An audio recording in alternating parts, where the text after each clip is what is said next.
Hello बच्चों, कैसे हो आप सब। कापी पेन उठा के तैयार रहिए। मैं आपके लिए लेकर आ गया हूँ कक्षा 10 के लिए रासायनिक समीकरण को लिखना और उसको संतुलित करना सीख। ठीक है, कैसे है बस वीडियो में अंत तक बने रहिए, आप सारे के सारे कर जाओगे संतुलित करना।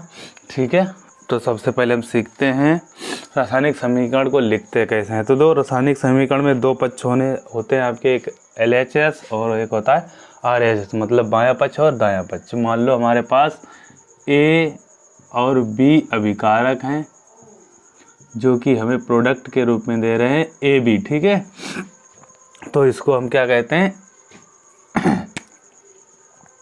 LH साइड, और इसको कहते हैं RH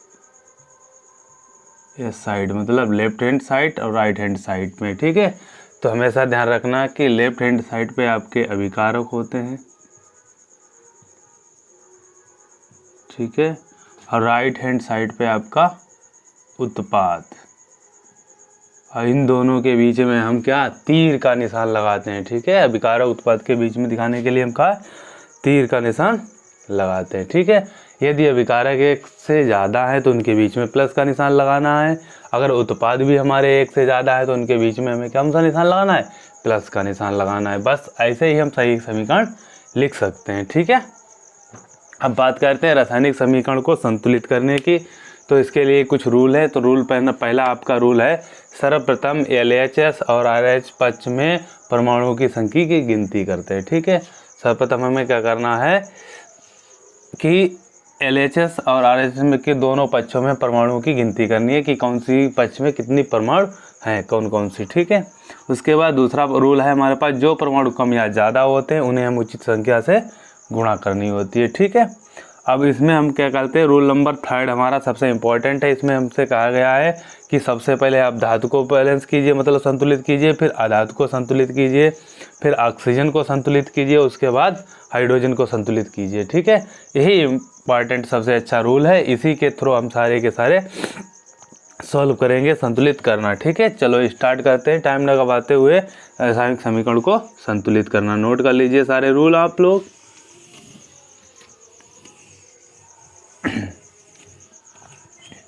तो एग्जाम्पल नंबर एक आपके सामने आ गया है। हमारे पास समीकरण है Fe प्लस H2O और हमको इससे मिल रहा है Fe3O4 प्लस H2। ठीक है, तो हमने क्या है, सबसे पहले आपको परमाणुओं की इसमें गिनती करनी है। तो आयरन परमाणु यहाँ पर आपका 1 है, हाइड्रोजन परमाणु यहाँ पर 2 हैं आपके, ऑक्सीजन परमाणु यहाँ पर आपका 1 है। ठीक है, ऐसे ही यहाँ पर आयरन परमाणु आपका 3 है, ऑक्सीजन परमाणु आपका 4 है, और हाइड्रोजन परमाणु कितना बेटा आपका 2 है। ठीक है, अब इनके दोनों तरफ की हम काउंटिंग पूरी करेंगे। तो यहाँ पर पहले मेटल को बैलेंस करना है। तो मेटल कौन सा है आपका, पहले Fe, देखो Fe देख लो मेटल है। ठीक है, क्योंकि आयरन धातु होता है। तो इधर आयरन कितना है 3, तो इधर भी आयरन कितना होना चाहिए 3। तो 1 को 3 बनाने के लिए हम 3 से गुणा कर सकते हैं। ठीक है, अब हमारा क्या हो गया कि आयरन हमारा बैलेंस हो गया है। ठीक, ऑक्सीजन देख लेते हैं, इधर कितने हैं 4, इधर कितना 1। तो इसको हम 4 से गुणा कर दें, तब हमारा ये भी ऑक्सीजन 4 हो जाएगा।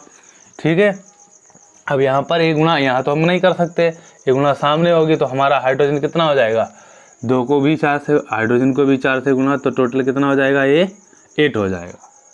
ठीक है, टोटल हाइड्रोजन हमारे कितने हो जाएंगे, इधर 8। अब इधर भी 8 होने चाहिए, तो हम 2 से कितने की गुणा करें, 4 से गुणा कर दें, तब इधर भी हाइड्रोजन हमारा 8 हो जाएगा। अब मैच कर लेते हैं Fe3, ऑक्सीजन 4, हाइड्रोजन 8, सारे बैलेंस है। अब न्यू समीकरण आप लिख लो बड़े आसानी के साथ। कितने से मल्टीप्लाई किया था हमने, 3 से। तो 3Fe plus 4H2O,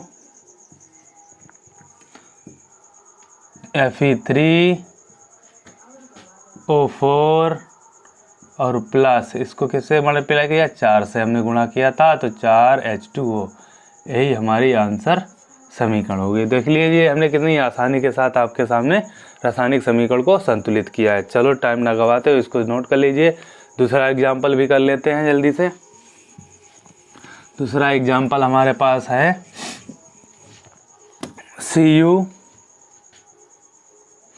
Cu2S plus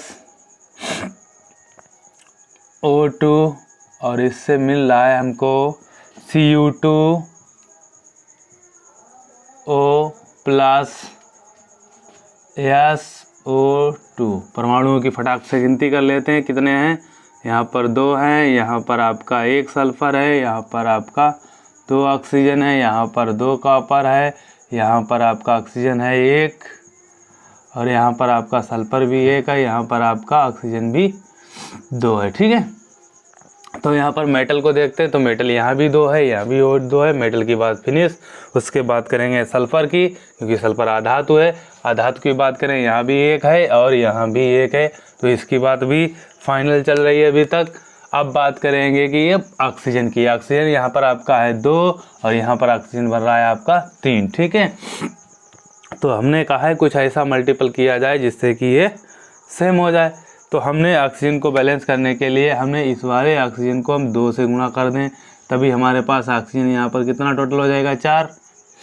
2 से गुणा कर दें तो इसको जब 2 से गुणा करेंगे तो यहाँ पर भी तो 2 से गुणा हो जाएगी।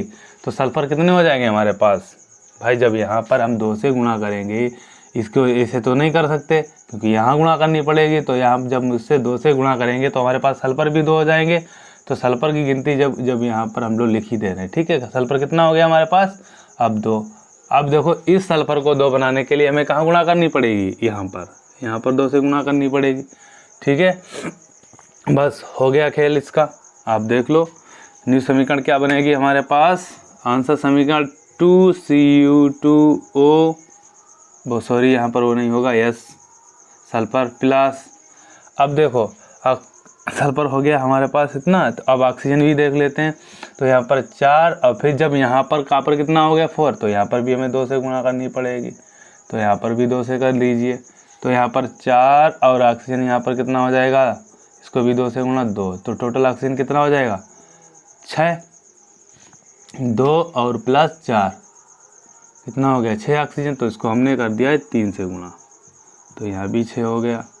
ठीक है, इसको 2 से गुणा हुआ, 1 हो गया 2। ठीक है, ये 4 हो गया, 2 और 2 4 हो गया। ठीक, ये भी 4 हो गया। अब इसको देख लेते हैं, 4 से 4 मार दो, 2 सल्फर मार दो, ऑक्सीजन 6 ऑक्सीजन 6 मार दो। ठीक है, बड़ी आसानी के साथ अब हम लिख सकते हैं 2Cu2S प्लस 3H2। ठीक है, 3H2 gives 2Cu2O plus 2SO2। यही हमारी क्या होगी आंसर समीकरण होगी। ठीक है,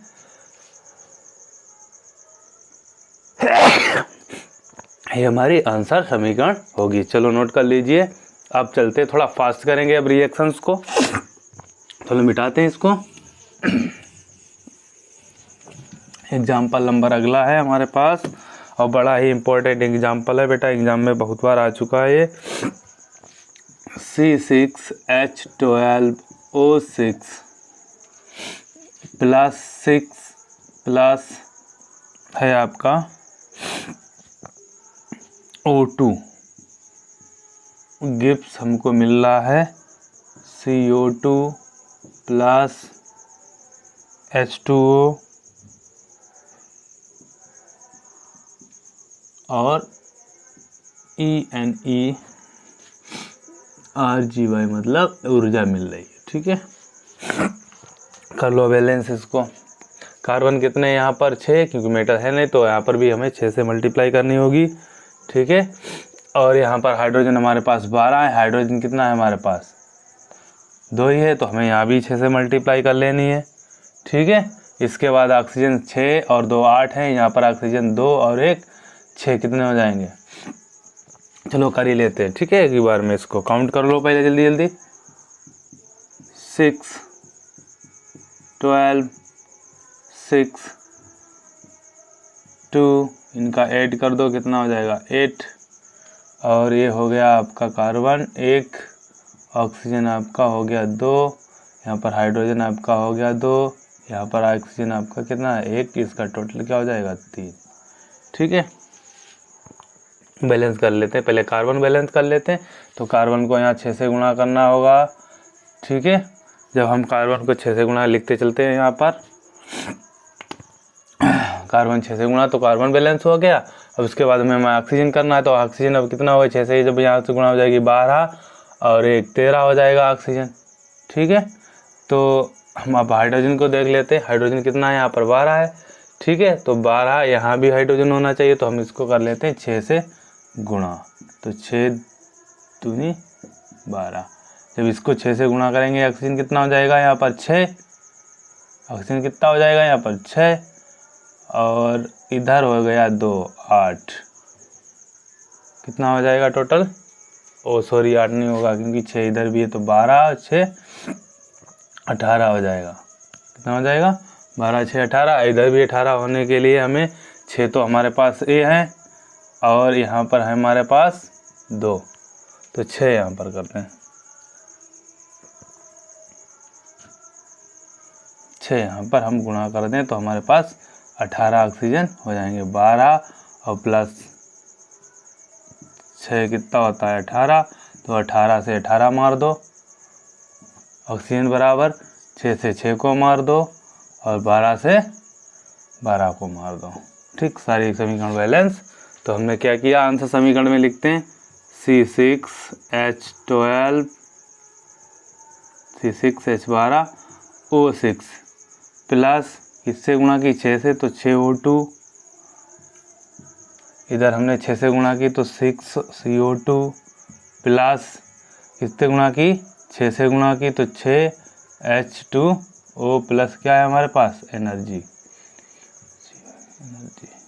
ठीक है, यही हमारी क्या होगी संतुलित समीकरण। इसको इम्पोर्टेंट डाल लेना, ये बहुत बार आ चुकी है। ठीक है, ऐसे ही और भी संतुलित समीकरण जानने के लिए हमारे चैनल को जिनने सब्सक्राइब नहीं किया वो सब्सक्राइब कर लें। अगले वीडियो में लेकर आएंगे और भी बढ़िया बढ़िया सी संतुलित समीकरण और भी एग्जाम्पल कराएंगे आपके। आज के लिए बस इतना ही, थैंक यू।